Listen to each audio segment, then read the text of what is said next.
Hi viewers, ఎలా ఉన్నారు? బాగున్నారా? అందరు బాగుండాలని కోరుకుంటూ కనకధార వ్లాగ్స్ నచ్చితే లైక్ చేయండి, కామెంట్ చేయండి, సబ్స్క్రైబ్ చేయండి. వెయిట్ చేయి సాత్విక, ఈరోజు ఎలాగైనా ఈ రెండుని నీ నుంచి తీసుకుంటాను అని చెప్తూ శ్రావ్య ఇంకా గట్టిగా ఏడవడం మొదలుపెట్టింది. సాత్విక, నీకు నేను మొదటి నుండే ఇష్టం లేదు, ఆ విషయం బాగా తెలుసు. నిన్ను నేను సొంత అక్క కంటే ఎక్కువగా చూసుకున్నాను, కానీ నువ్వు నన్ను దగ్గరికి కూడా రానివ్వలేదు. అయినా నేను నిన్ను తప్పు పట్టను, కానీ ఆ రింగ్ అంటే నాకు చాలా ఇష్టం. ప్లీజ్ దాన్ని నాకు ఇచ్చేయమని అని వేరే లెవెల్లో యాక్ట్ చేసి దీనంగా అడిగింది శ్రావ్య.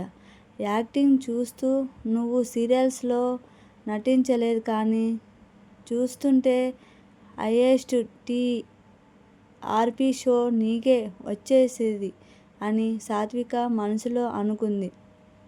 అయితే వచ్చిన వాళ్ళు శ్రావణి ఏడుపు చూసి నిజంగానే సాత్విక ఆ రింగు తీసుకుంది అని ఫిక్స్ అయ్యారు. సాత్విక, శ్రావ్య మధ్య జరుగుతున్న గొడవ వల్ల అప్పటికే చాలామంది వీళ్ళిద్దరూ చుట్టూ చేరారు. ఎంతటికి ఆపకుండా ఏడుస్తున్న శ్రావ్యని చూసి జాలిగా, అమ్మా శ్రావ్య, ఏమైంది? ఎందుకు అలా ఏడుస్తున్నావు అని వచ్చిన గెస్టులో ఒక పెద్ద ఆవిడ క్వశ్చన్ చేసింది. ఆంటీ, సాత్విక నా రింగు తీసుకుంది. అది నాకు చాలా ఇంపార్టెంట్. లేకపోతే నేనే తనకా రింగ్ ఇచ్చేసేదాన్ని. ప్లీజ్ మీరైనా తనకు అర్థం అయ్యేలా చెప్పండి, నా రింగ్ నాకు ఇచ్చేయమని అని ఏడుస్తూ ఆ పెద్ద ఆవిడకి కంప్లైంట్ చేసింది శ్రావ్య. పాపం శ్రావ్య మాటలకు హారతి కర్పూరంలా కరిగిపోయిన ఆమె, సరే సాత్విక, ఇంత చిన్న విషయానికి చెల్లితో ఎవరైనా గొడవ పడతారో చెప్పు.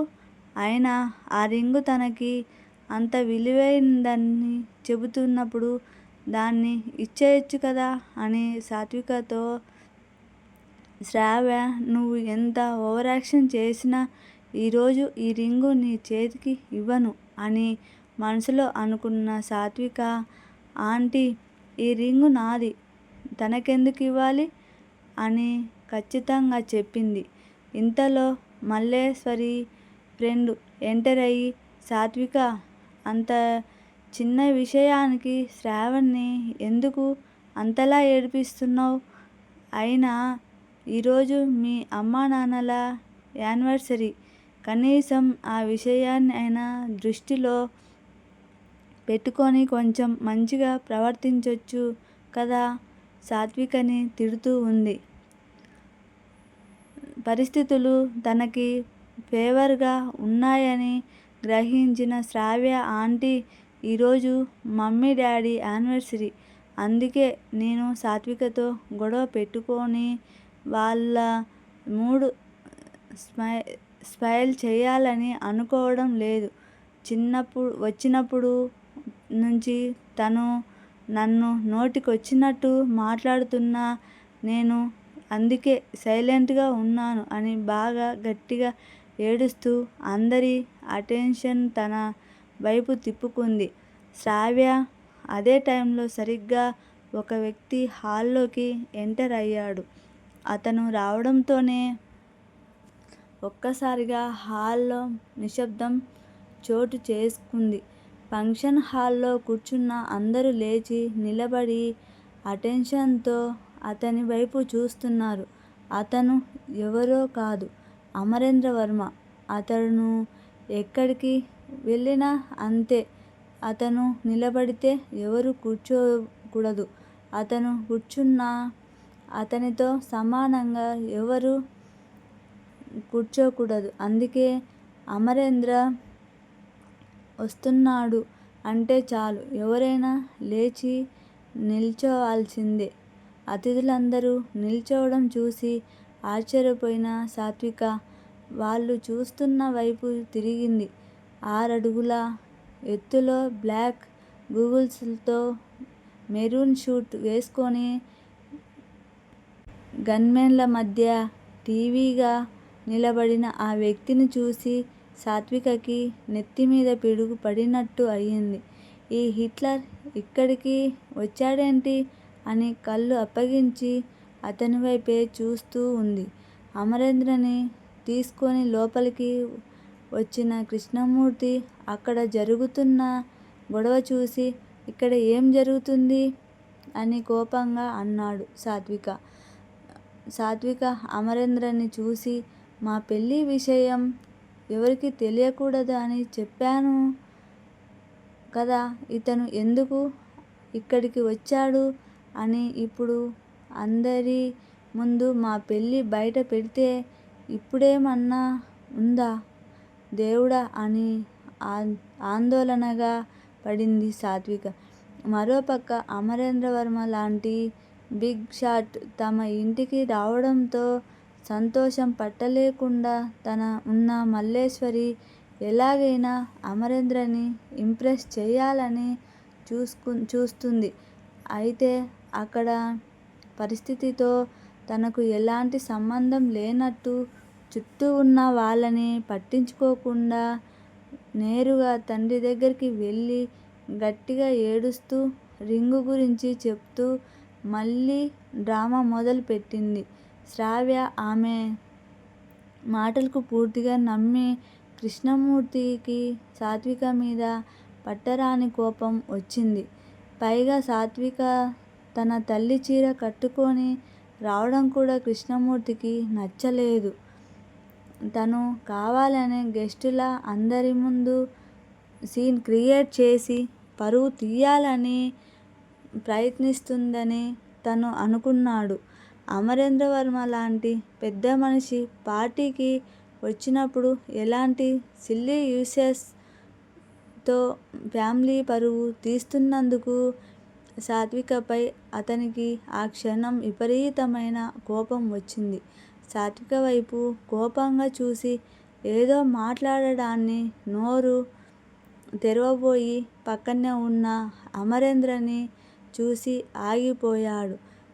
కంట్రీలోనే రీసెర్చ్ పర్సన్లో ఒకరైన అమరేంద్ర తన లాంటి థర్డ్ గ్రేడ్ బిజినెస్ మ్యాన్ పార్టీకి రావడమే చాలా పెద్ద విషయం. అలానే తన ఇన్విటేషన్ మన్నించి టైంకి అటెండ్ అయ్యారు. అంతటి మనిషి ముందు తన కూతురు చేస్తున్న పనికి తల కొట్టేసినట్టు అయింది. కృష్ణమూర్తికి కోపాన్ని పట్టి బిగున ఆపుతూ తనని పట్టుకొని ఏడుస్తున్న శ్రావ్యతో మనం ఈ విషయం తర్వాత మాట్లాడుకుందాం తల్లీ అని నచ్చచెప్పే ప్రయత్నం చేశాడు కృష్ణమూర్తి. నో డాడీ, నాకు ఆ డైమండ్ రింగ్ ఇప్పుడే కావాలి. నో డాడీ, నాకు ఆ డైమండ్ రింగ్ ఇప్పుడే కావాలి. వెయిట్ చేసే ఓపిక నాకు లేదు. నాది నాకు ఇప్పించండి అని మరింతగా తండ్రిని కూర్చోకపోతూ వలవల ఏడ్చింది శ్రావ్య. సరే అని సాత్విక వైపు చూస్తూ చెల్లి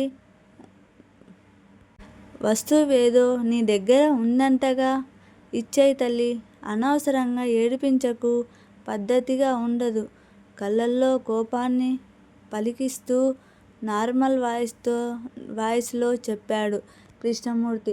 తను అలా అనడం ఆలస్యం. తన చేతికి ఉన్న డైమండ్ రింగ్ ని తండ్రికి చూపిస్తూ ఇది నా రింగ్ నాన్నా, నా రింగ్ నేను ఎలా ఇస్తాను? ఎంత చెప్పినా అర్థం చేసుకోవడం లేదు. ఇందాక నుంచి ఇవ్వమని గొడవ చేస్తుంది శ్రావ్య. అసలు తను ఎందుకు ఇలా చేస్తుందో నాకు అస్సలు అర్థం కావడం లేదు అని విసుగ్గా అంది సాత్విక. ఆ రింగు చూసిన కృష్ణమూర్తి ఇంతకుముందు ఎప్పుడూ ఆ రింగు శ్రావ్య పెట్టుకోవడం చూడలేదు. చిన్న కూతురు వైపు తిరిగి ఆ రింగు నువ్వు ఎప్పుడు కొన్నావు శ్రావ్య? అసలు అది నువ్వు పెట్టుకోవడం నేనెప్పుడూ చూడలేదు అని అనుమానంగా అడిగాడు. అది నాన్నా, అది నేను అని నీళ్లు ఏం చెప్పాలో తెలియక సైలెంట్గా నిలబడిపోయింది. శ్రావ్య అప్పటికే వాళ్ళకి కాస్త దూరంలో నిలబడి జరుగుతున్నదంతా చూస్తున్న మల్లేశ్వరి కూతురు ఎర్రకాటంలో పడడం గమనించి గబగబా అక్కడికి వచ్చేసింది. కొన్ని రోజుల ముందు షాపింగ్కి వెళ్ళినప్పుడు ఈ రింగ్ బాగా నచ్చింది. శ్రావ్యకి బాగుంటుందని కొన్నాను. అంత ఖరీదైన ఉంగరం కాదులే.